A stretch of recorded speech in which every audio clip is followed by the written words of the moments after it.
Hello, this is Parikshit Singh, MD, and I'm here at the Mira Media Labs with Mr. Shaan Singh, who is an aspiring Kubrick, shall we say it, an aspiring Satyajit Ray, a director, uh, producer, cameraman, editor. He wants to master the art of making beautiful stories and putting them up in as movies. And we also have here the hidden cast that is not brave enough to show their faces, Mr. Mitch Gonzalez and Michael.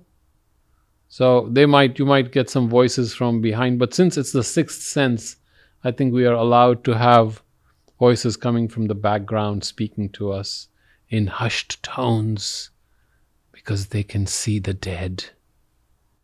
So today we're going to talk about The Sixth Sense.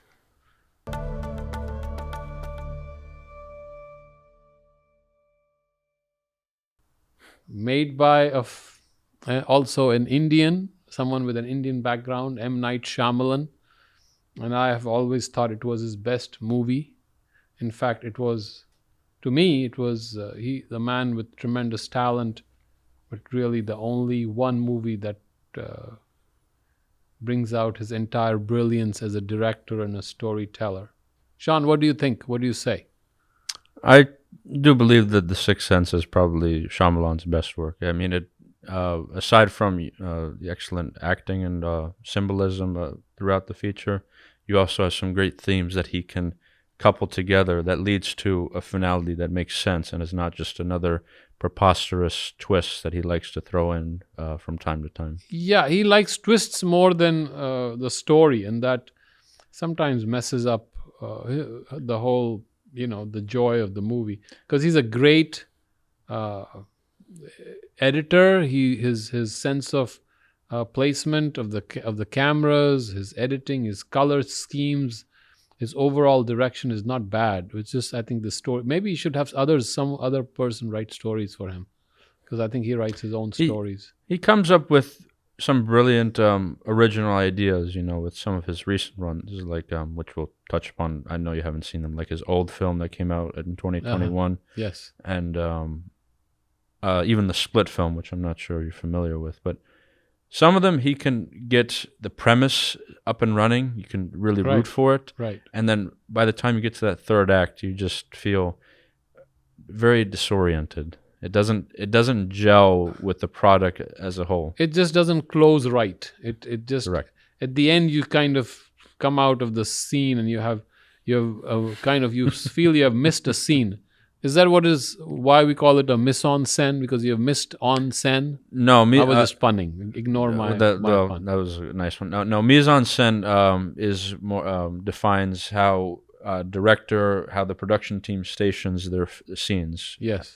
So, which we'll get in touch with. I feel like we have missed one scene. Somewhere there is a little catch there. Anyway, Ignore my pun. Let's come back to M. Night Shyamalan. People thought he would be the next Steven Spielberg, but he kind of was not up to the mark. I think he could not become a Spielberg. Maybe your friend who did Dunkirk was Mr. Nolan would be a better choice for that, to fit that slot. Nolan, he puts his own twists on the subject matter. He likes to get into the topics of existentialism and some other ones that were not in the same boat as Spielberg's category. But Nolan is a very good storyteller. When he's telling you a story, he sticks to it, and he's like, his best movie is your Batman, which you seem to like. You call them sequels, even though they're not. And then your Dunkirk. And then the confusing psychological. Whenever he tries something weird and abstract, I think he somewhere makes it very confusing. When he sticks to the story, that's my opinion, which of course is correct, in my opinion. So I think you need to rewatch Inception, sir. I will rewatch Inception. I just can't bring myself to it. It's just so distorted and contorted. No, I just think you love to obsess over Dunkirk more, which is still a brilliant movie. I will not ever deny that, but Yeah, and even his Closedheimer. Closedheimer was a very good movie, I think. Close time, right? Okay. Yes, not Oppenheimer, but Closedheimer. All right, let's go back to The Sixth Sense, and I know it's not so much philosophy, although it does touch upon the subtle worlds that are around us all the time. Yeah. And they imbue our environment, to use one of your favorite words, and they're always interpenetrating, they're always here. We just don't notice them. Mhm. And if someone does, then we either brand them as schizophrenics or delusional patients, and we are not able to help them. Do you think this was a premise that, and the biggest fear that Shyamalan had was people would pick up on that one scene, that young boy is telling his psychiatrist that I can see dead people. And he thought this would be a giveaway, but none of us, I think, picked up on it. Yeah, well, with the way that Shyamalan sets up the film with each of the scenes, with Bruce Willis's character, the Malcolm, Yes. it's so interesting because you have these two gentlemen, the doctor, young boy, trying to they have their own situations to deal with. Yes. But it seems like the world is separated. It's only just Yes. two of them against the whole world. Yes. And you have to understand their problems, how they react to I guess this ethereal world, as we call it, supernatural world. Yes. And how it leads to bettering, communication and redemption and opening up self to one another.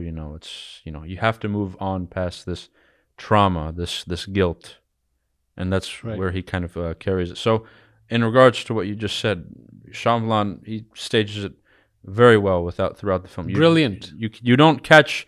It takes more than one attempt to go back, because you have to go back and check out every single scene that Malcolm Crowe's in. You have to say that's right. So where was he go? What are the clues? And that plays into the mise en scène about so with the color red, as you see multiple times throughout the film, or how it's just the two of them and you don't see anyone else interact with them, or how you think he's talking with his wife because the marriage is messed up. Yes. And she's coldly answering, coldly replying to him. She's she's seeing another gentleman on the sidelines. Yes.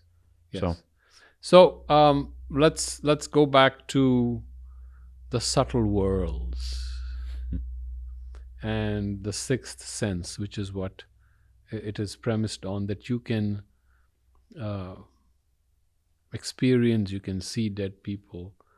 And people who deal with the occult, the mystical, the spiritual, have always been aware of other movements in our environment.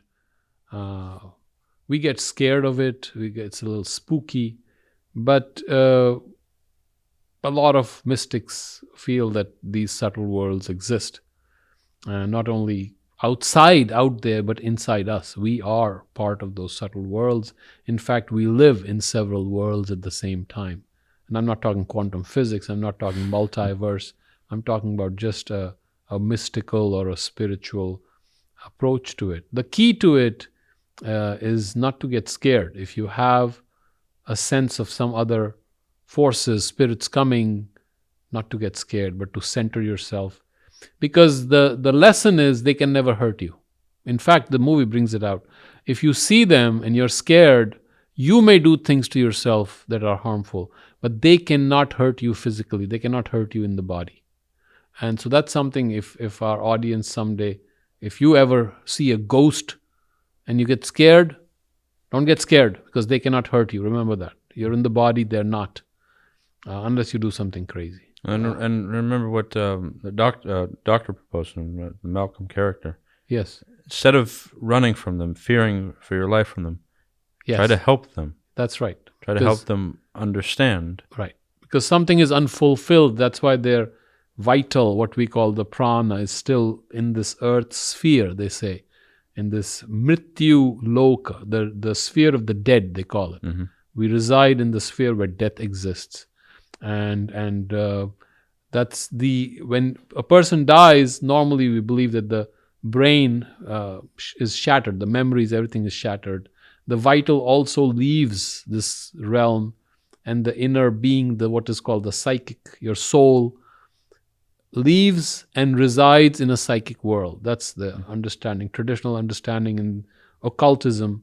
And that is why when someone dies, we cut the bond, we let them go in peace, we do not hanker after them, we don't try to pull them back. But if they have unfulfilled wishes, then those fragments can remain on earth and until they are satisfied. I guess he took off on this. He built on that fundamental concept. Not that any of us are going to utilize it, but a sympathy, not just for the living, but also for the dead.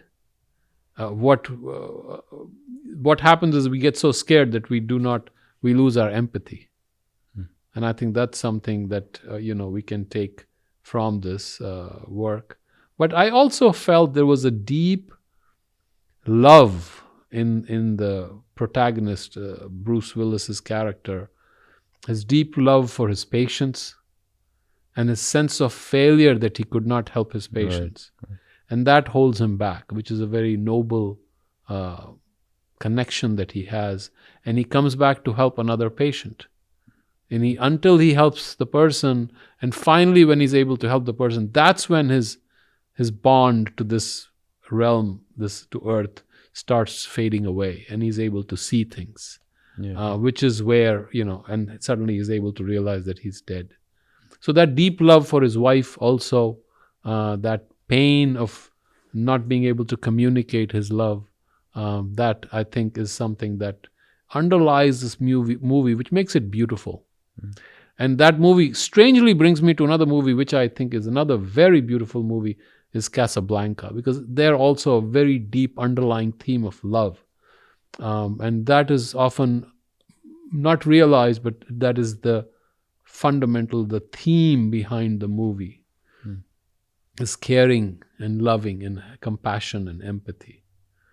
What did you think about the motif of red? Where did the red come from? Why couldn't you use another color?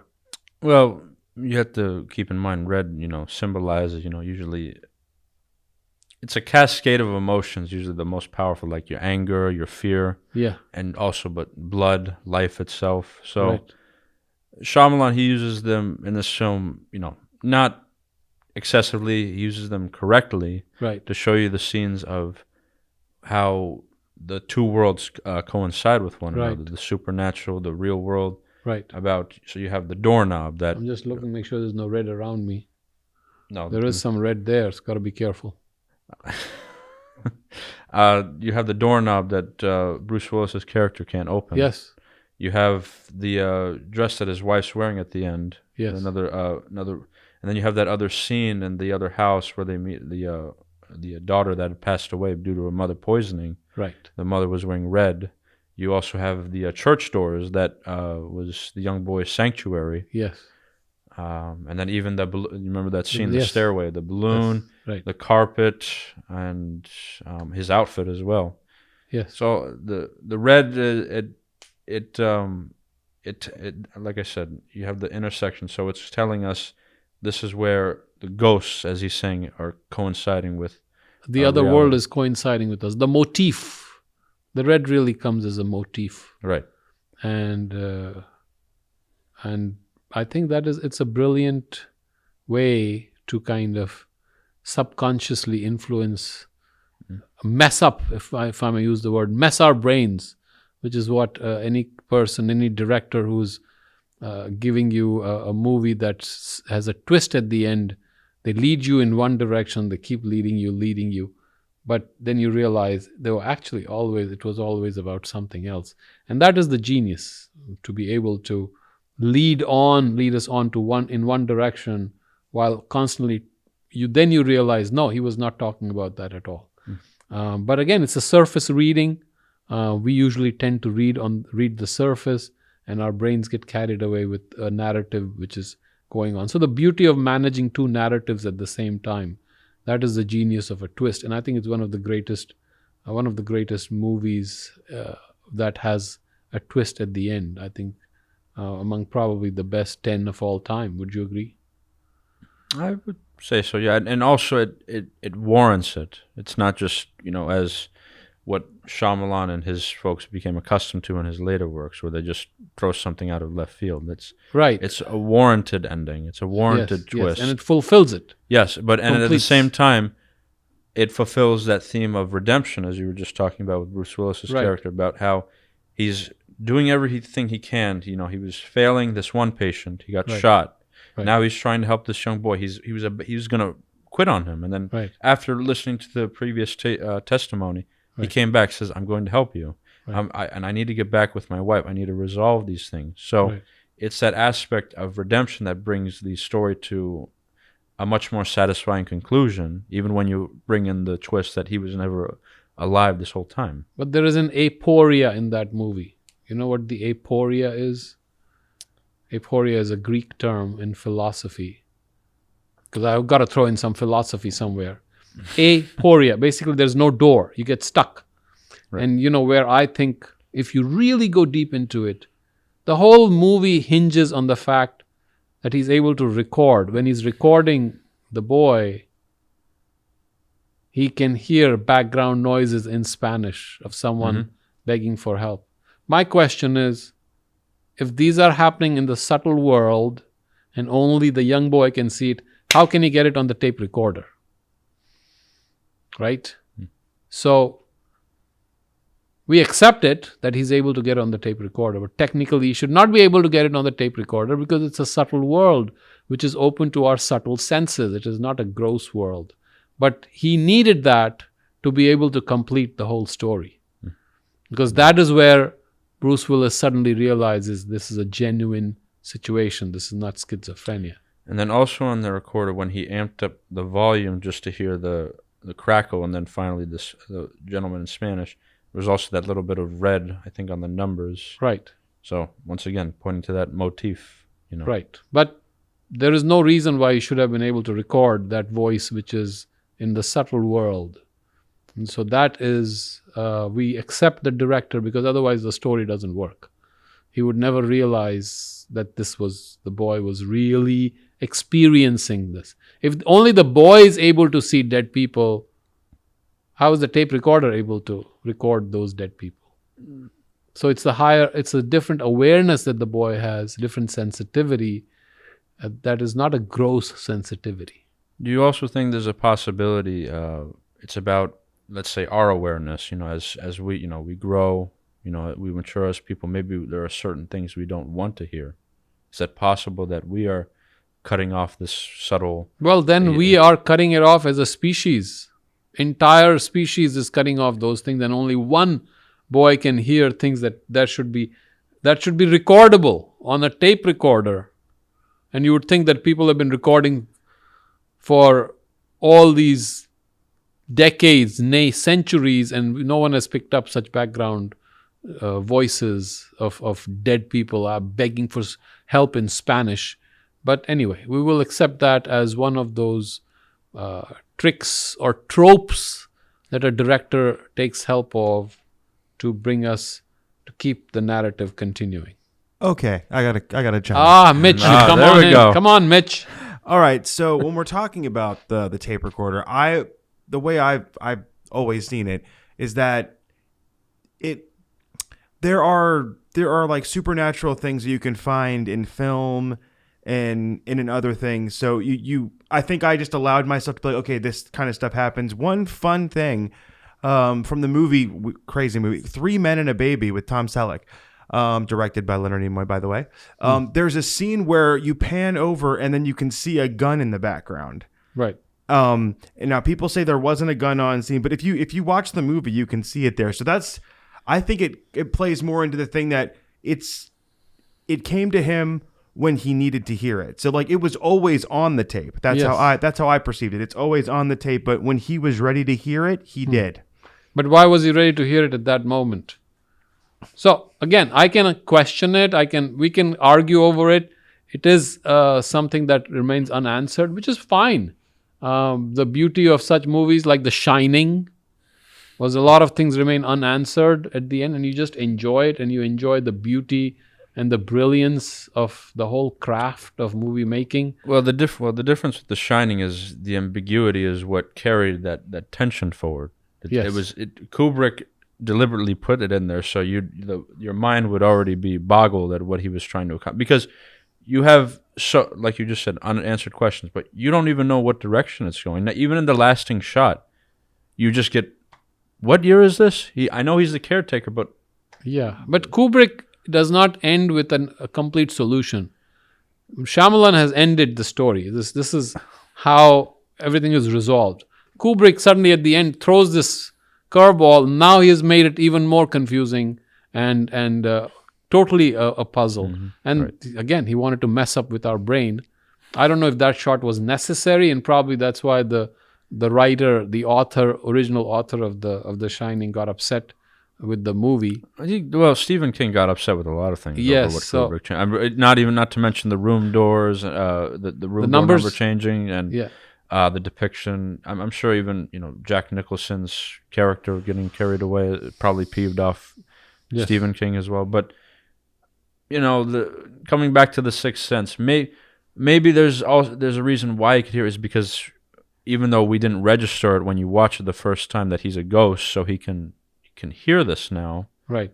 A That's- ghost that- should be able to hear it, but he has not been able to hear it all along, and only he's able to hear it through the cassette, through the tape recorder. So why so? Why if he's that smart a ghost, he should have been able to hear it all along. Well, then if we question that, then we have to question the whole thing. Yes. Why does he see ghosts? Why is Bruce Willis helping him? That's right. Then we just we question everything. So you can kind of play into like a higher power thing that someone wants him to hear it at this time. Right.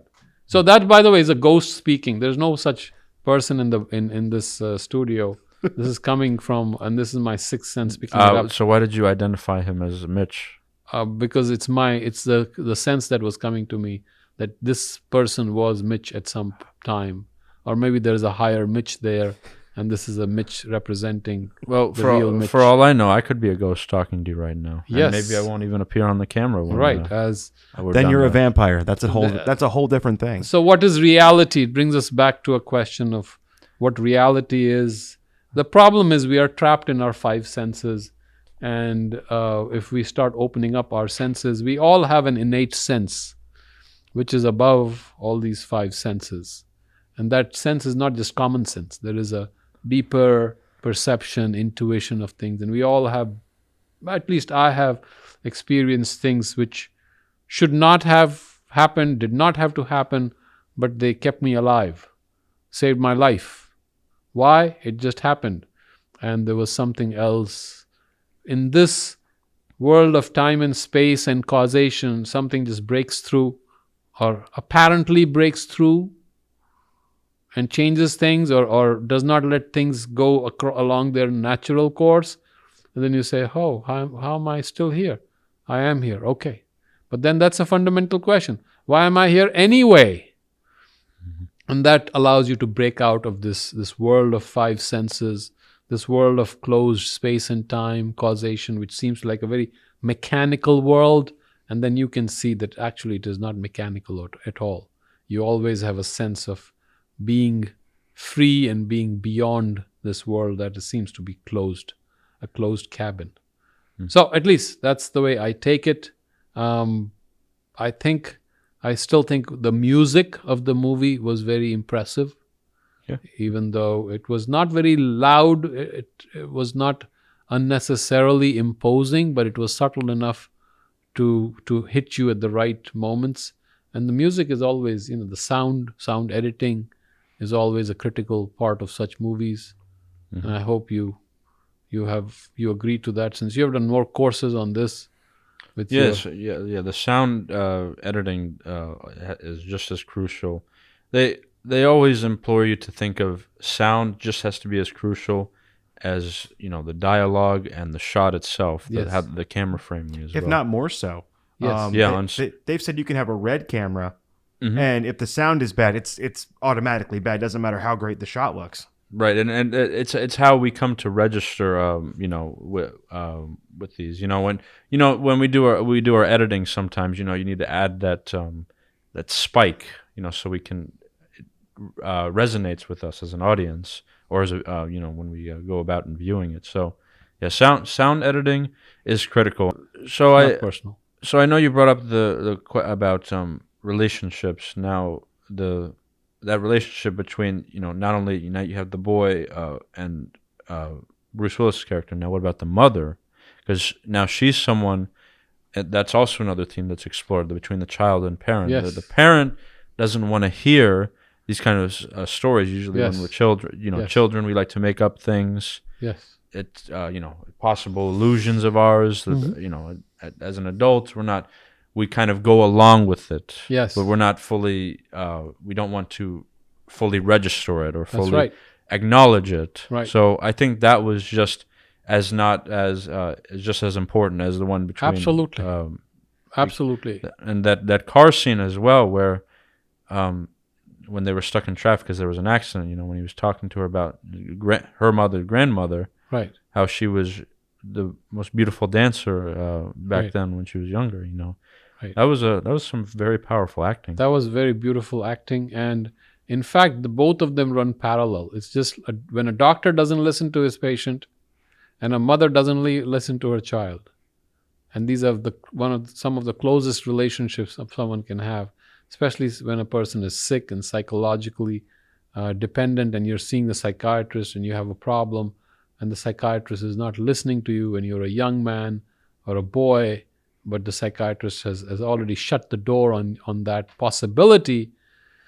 Then, and of course, it's not in medical sciences, so they don't pay attention to it. They have prejudices against it, but it runs parallel. So just like the mother not listening to the child, the doctor not listening to the patient.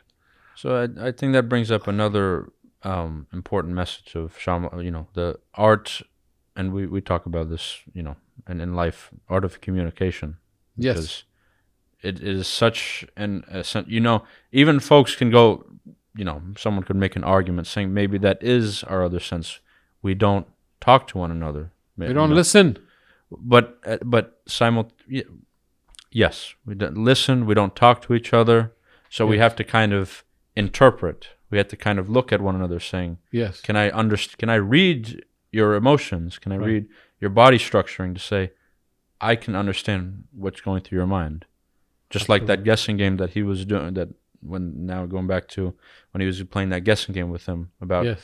your father gave you that watch. No, he passed away. I found it in the drawer. Yeah. And these other things, so he could try to get to talk to him. Right. And he was succeeding.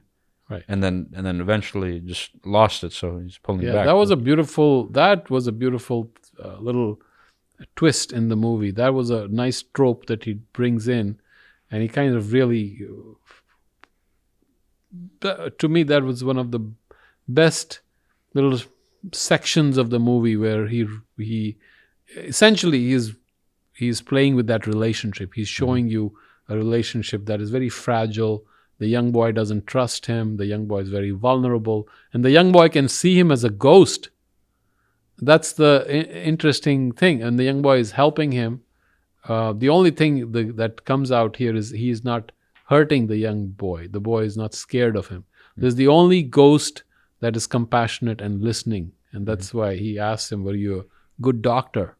And he says, "I think I was," or something like that. But taking this further, it brings us to a fundamental question, fundamental concept that we have, perhaps in all spirituality. Of course, Indic spirituality has it very powerfully mentioned. Of course, Christian spirituality it's there. That your inner being, your real soul, the word that is used, or the word in the Indic spirituality is the Chaitya Purush, or the psychic being, never dies. Your body, your mind, your personality, your vitality, vital energies, they can go off, and you change them as if you change your clothes. Just as you go in the closet and put on new clothes, that's how your soul picks up your body, your personality, like a pair of clothes, and when it's old, when it's not needed anymore, it discards it. That's the ancient Indian wisdom.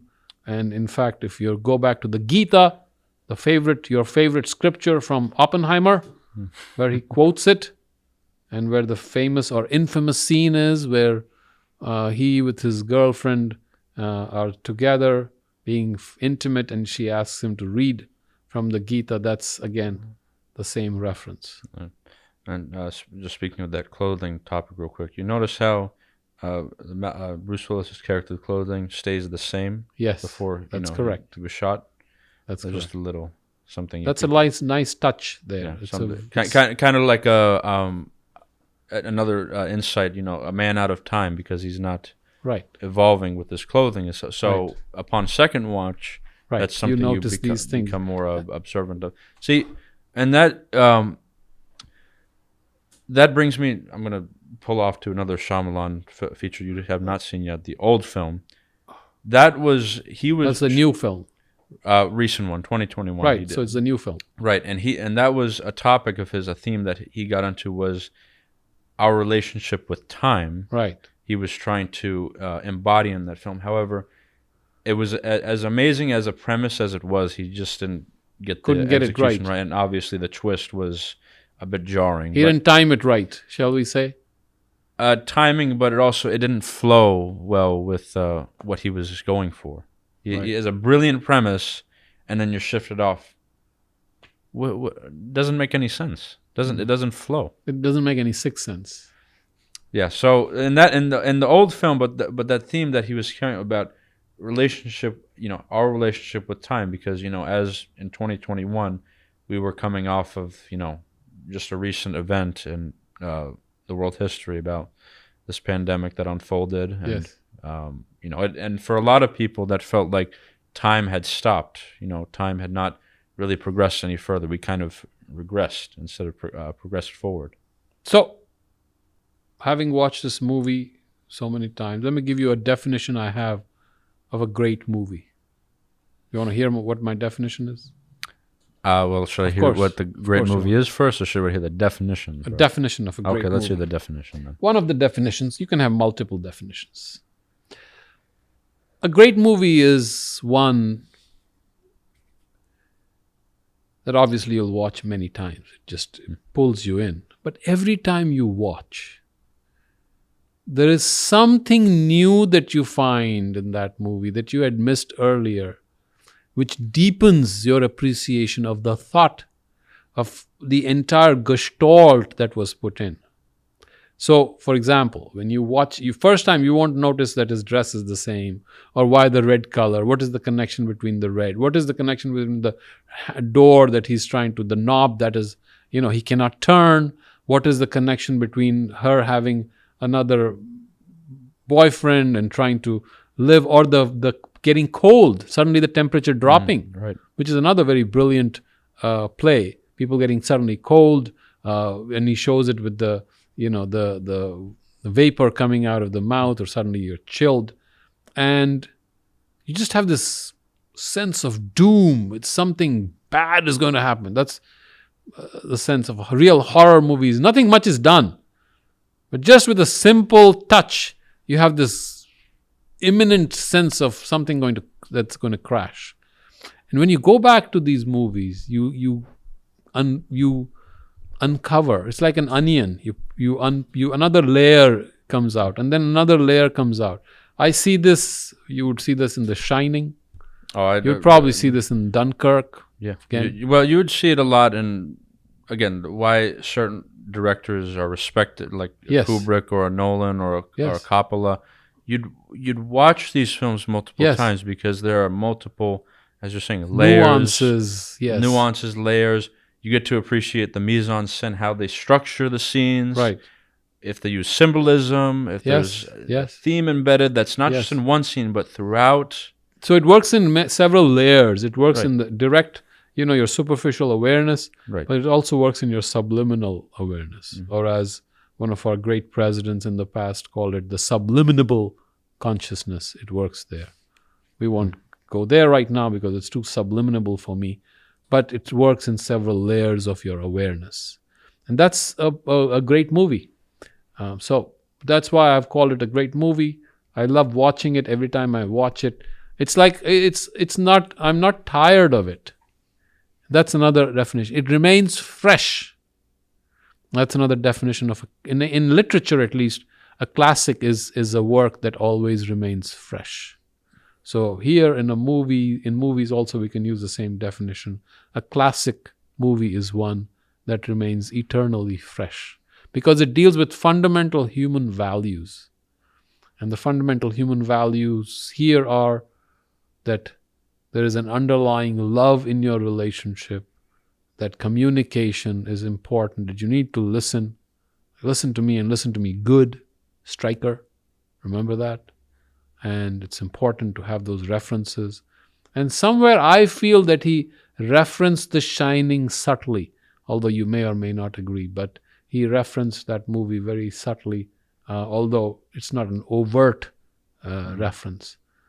So that's what my definition of a great movie is. For example, The Godfather. You think it's a battle between, two gangs. Two gangs and, mafia. And then you start looking at it again and again. It's really not about that at all. It's about family. That's what the movie's all about. And if you start picking that thread, suddenly this overlay of this mafia story is going on, but underneath is a father desperately trying to build something for his children and failing. And at the end, when he asks, Al Pacino asks Marlon Brando, that's not the name in the movies, but what's bothering you? What's bothering you? And that's something that we see. There's another layer of happening going on, something deeper that connects all these things together. So again, here we see that the love for one's patients, and it's close to me because, of course, I'm a doctor. I hope I've not failed my patients like that, not listening to them, but it's always in the back of our minds that we can miss something. Any of us doctors can miss things because we get biased. The heuristic, as it's called, we hang our diagnosis on one thing and then we cling to it because we love our own diagnosis or diagnoses. So that's something, it's very human. And the same thing, a mother for the child, dealing with ghosts. How many times we have this eerie sensation of someone being around you that should not be there. So that's my take on it. Mitch, are you still here? I'm still here. I think Mike has got some things to say. Mike always will come at the end to blow away the whole discussion. Come on, Mike. So I was sorry. No, I was one thing that I was focusing on this more recent viewing that I did of The Sixth Sense, which I've seen this movie 10 plus times. It's a near perfect movie in my opinion. Yes. Definitely one of Shyamalan's best. Agree. But all of the clues that Cole knows that Bruce Willis has been dead. And the one thing I was trying to see is that from frame one, from the moment you see Cole and Bruce Willis in a scene together, I wanted to see that clue. Yeah. That it didn't come halfway through the movie, that it came from the beginning, and it's there. Yes. And it's when he runs right to the church with the red doors. Right. Which every time he sees a ghost in his house, he runs to his red tent. Right. So that was the thing. And then he says at the end of the scene, "Will I see you again?" Right. Meaning he already knows that he's dead and he's gonna keep appearing to him. And he says it in the very last scene when Cole says, "Well, I think you need to listen to your wife. You need to talk to her when she's sleeping."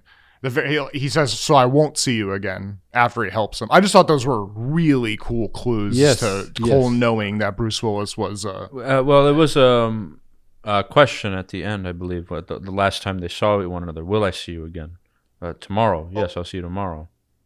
And then that kind of gets just left open because then we cut to him going to his wife. And then discovering. I thought his last time was saying, I don't know if I'll see you again. You're probably right though. I could be wrong on that one, but that's okay. I think it's the recurrence. It's the echo. He brings back that thought again at the end, and that's important because that always brilliant directors. That's what they do. It's not huge, kill, shoot, murder. Kill 100 people at the same time, and okay, fine. Action movies, you can do that. It's the subtle things that make the movie. Very, very fine detail. That details that connect a movie from beginning to end. You have not one thread, but several, multiple threads. Often I've always thought a great movie is like a symphony. Mm-hmm. You introduce a note, you play with it, then you bring in another note, a counterpoint. And those who like music here, Mitch, might hear it. There's a counterpoint. You develop the counterpoint. Then you kind of play them against each other, play them together. Then you bring in another note. You expand it. You shrink them. You do all kinds of things with them until you have a grand finale, the final strain, when all the strains come together. That's what an orchestral work is, a symphony. That's classic, understanding of a symphony. A great movie is also like a symphony, where all these different notes, and great writers will move these characters, these words, the sounds, these scenes, these thoughts, these very subtle clues until they come to a grand finale, which kind of a celebration of everything together. All the notes come together. That's how one way of looking at it. But yeah, you're right, Mike. I mean, that's a beautiful way of connecting one little thread that he brings at the end. And if you're paying attention, it is there, and it's glaring if you start paying attention. So a good movie, a great movie, is also one where you need to sit up and watch. You need to pay attention to everything that the director is telling you, because the director is controlling. The more control they have, I am a master, I control everything. I'm just not going to let some detail go in there without a thought. Everything has to be thought out. Everything has to come connect. And that's how Satyajit Ray was. Satyajit Ray, the movie was done before they started shooting it. It was all connected already in his head. Or even your friend for the birds, who was the... Alfred Hitchcock. The movie was done. The frames were already developed. This is the shot. This is the thing. The actors were just things for him. Just go and play this scene for me. But the scene was already thought out. The music, the light, the angle, the mise en scène, as you say, all this was already worked out perfectly in their mind. So yeah, that's the genius of these directors. And speaking of Hitchcock, M. Night's was massively inspired by Alfred Hitchcock, and you can see the cinematography in The Sixth Sense is very inspired by Alfred Hitchcock. Yes, that's another reference that you will see, but it's a very subtle reference. Yes. He doesn't make it, very obvious, unlike your Mel Brooks does with his High Anxiety with Hitchcock. It was just obscene. It's right in your face. Of course, it's fun. It's very funny, and it's a great spoof. But Shyamalan here is at his best. If Shyamalan had done even 5-6 movies of this caliber, he would be among the greats of all time. He's done some good ones. So I just have to say, good and great. There's a difference. There's a difference between the two. Shaan brought up old and brought up some of his newer work. I mean, I'm sorry. Sixth Sense, I won't deny that's probably his best movie. I'm not gonna, but Unbreakable and Signs are excellent. Yes, I saw them. They're Unbreakable, excellent movies. Oh, Jesus, the ending of Unbreakable. Come on, I mean, Jesus. I mean, you can't. What the heck? Were you really satisfied with the ending of Unbreakable? That you found out he was his arch villain, Mr. Glass, and he's the Unbreakable Man. Yeah. So the kryptonite, and this is. Well, come on, you can't compare. You're like taking Shakespeare. And then, maybe Shakespeare in his worst? I don't know. Because Shakespeare was such a high caliber. It's a bad example. Sorry. You would be surprised sorry, Mitch, one second. You'd be surprised that there are people that like Unbreakable more than The Sixth Sense. I'm not joking, there are. Yeah, but come on. Signs was not a bad movie. But again, look. So it's like comparing The Godfather. And then, what do you have? Give me The Equalizer. Good movie. You can enjoy it, right? Okay. You enjoy it. But The Godfather, you'll go and watch it 30 times and you'll discover something new. So that is great, good. You got to make 6 great movies to be called an all-time great director. That's my humble opinion. Even in haiku, you have to write 12 great haikus, even 10 great haiku in your life to be called a real haiku poet. One haiku, fine. All right. We brought up Signs. Signs is probably my favorite of his. No! Favorite, not best. That hurts me. There's different. There's Okay. what I consider my favorite. I would not consider the all in all best. No, I think Sixth Sense is his best film. Signs had a good story. He built it nicely. He ended it nicely. It was it's a great horror the movie. Mike said, pastor who has lost his wife and she's dying. She's giving him a clue she doesn't know. Her brain is not working, but she's telling him to hit them hard. Tell him to hit them hard.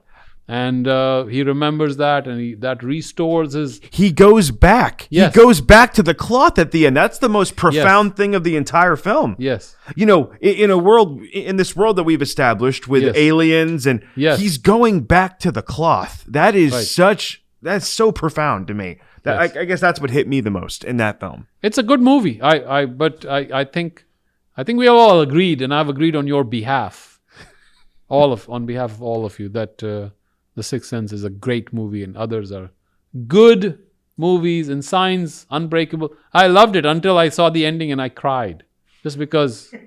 And did you know that he had several endings? He did not have. What he does is he creates several endings, and then they debate and they argue what is the best ending. So people disagreed with that even before the movie was made, Unbreakable, because I knew his cousin who had helped him in making that movie. So he actually, one of the doctors who worked with us, got married to his cousin. Wow. Yeah, no, I've heard his family is all they're doctors. So Yeah. Yeah, so why isn't he on the couch right now? I joke. Another. I'm sure we'll get to talk about it one day. Jordan Peele. He had to change he changed the ending of Get Out, his first one. Mm-hmm. The original ending was not Chris walking away freely with his friend Rod to get away from the house to get out. He was arrested and then said he took care of the matters, and that's how it ended. That would not be a bad ending either. I would think. But Peele himself felt it would have not been a satisfying ending for this gentleman just to, as the namesake title says, to get out, to Right. get rid of this family and their dark hidden secrets entrenched in America's history, and just for him to end up in handcuffs. But it's not just the story of that family alone. It's the story of the entire country, how they have been exploited, they've Correct. been used, broken as things, and it was a very gruesome way of looking at it. But it's another way of just saying, as well with the movie. I mean, I know we discussed sound, and story is always essential. You need to get bare bones story has to be good. Your camera works, sound, your editing, but as important as it is to open the film, it's also how you end the film. It's like they say when you walk out of the movie, the people are going to remember how it ended. Of course. That's the note that's going to make. Because if it's not a good ending, then they're not going to come back or be inspired to witness it again. Yeah, Get Out is a very good movie. Excellent movie. I'm not sure if I can call it a great movie, but it's a very good movie. Us is another very good movie. I know you may disagree, but Nope. It's not his best. Let's hopefully we can agree on that. It's your favorite. I don't know. It's beautiful, very well shot, but somewhere it just doesn't click. A movie has to click. It has to give you a kind of, at the end, an epiphany. That's another definition of a great movie. An epiphany, something new about yourself you discover. Something revelatory that you discover. That's one of the characteristics of a great movie. Did it give you an epiphany? Us was.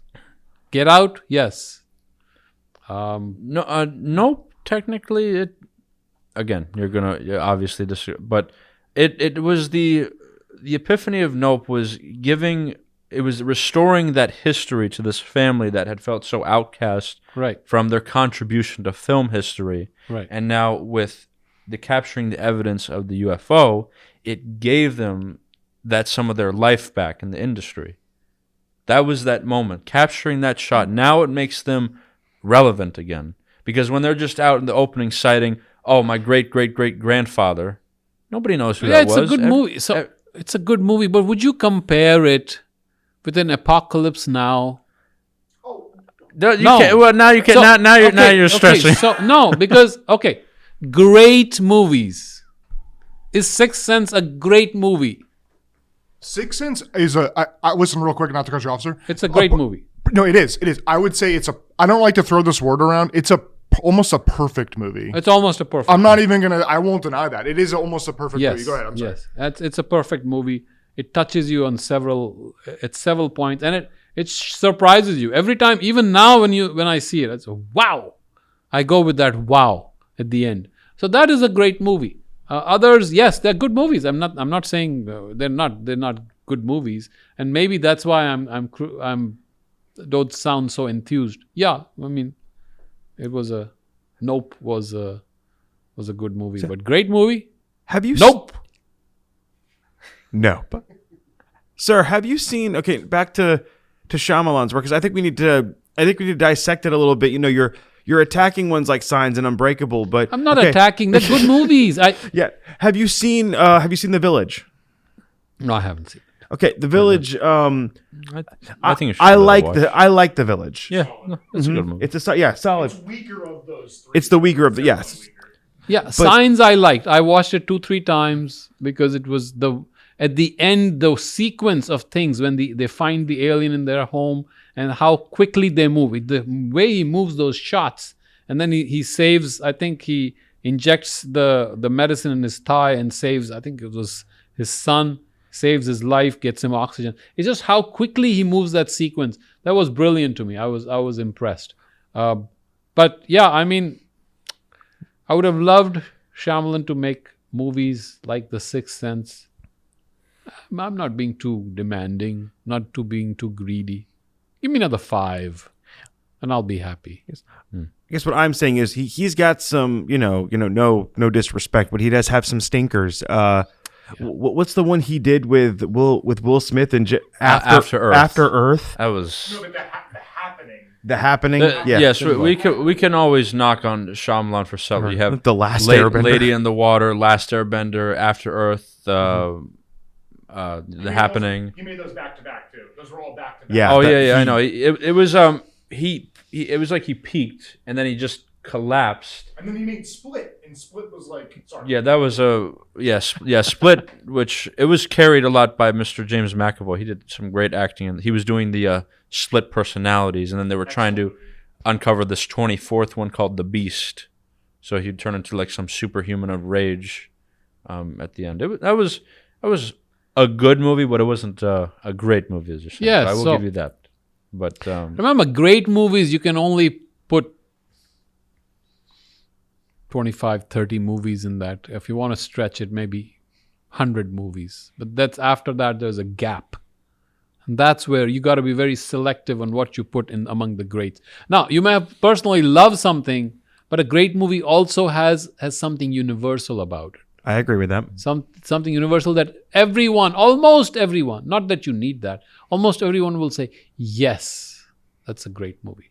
If you are the only one and 99 people are saying it's not a great movie, then either you're a genius or, well, your sense is a bit off. But sometimes genius is not recognized right away. So sometimes it may take time for the rest of the world to recognize it.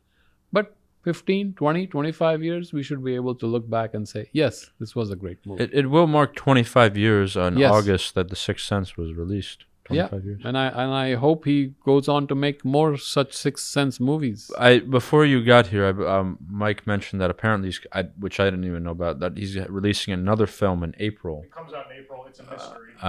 So I guess we'll see where he. Well, takes I it hope with so. If he comes up to his billing as the next Steven Spielberg, then he needs to move fast. Ever since the visit in 2015, he's been hitting, I'd say, much more positive. It's not A higher quite note. right, but it's not on the level as a Sixth Sense or a Signs. Yeah. He's moving in an upward direction, but he's still not quite capturing that moment, that that enigma that he did with the Sixth Sense. Yes, you got to capture that one moment. Yeah. That what James Joyce called the epiphany. And so, yeah, absolutely.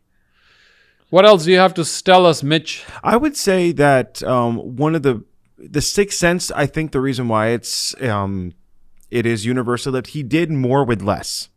That's correct. It's not a flashy film, and Yes, and there are certain aspects of it that you can see some of the indie nature of it. Yeah. But and I think that's where because of that, because he didn't have, like, let's say, the quote unquote the resources, like the massive resources, he had to focus more on the story, Yes. on the characters, on the compelling message. Yes. I think filmmakers, especially in today, in a world where there's so much white noise in the industry, to focus on those things, like you said, Dr. Singh, the good character, like the things that make a film perfect, that aha moment. Aha. That's right. I think that's why, like you said, he essentially peaked early, and he's trying to get that resurgence back to that spot. Yeah, he's again. I've seen all of his past films since 2015. Like his last one that he did last year, Knock at the Cabin. Like Dave Bautista's acting, that was great. He kept it a nice, confined location.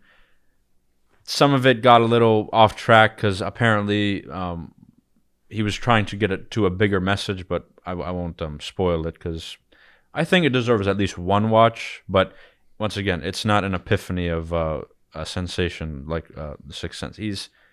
They're trying so hard to come back to this one moment that capitulated them to the top, and he's not quite there yet. He needs to, like you said, come back to simple ingredients, which worked for Knock at the Cabin, but regarding story and how everything overlapped, not quite there yet.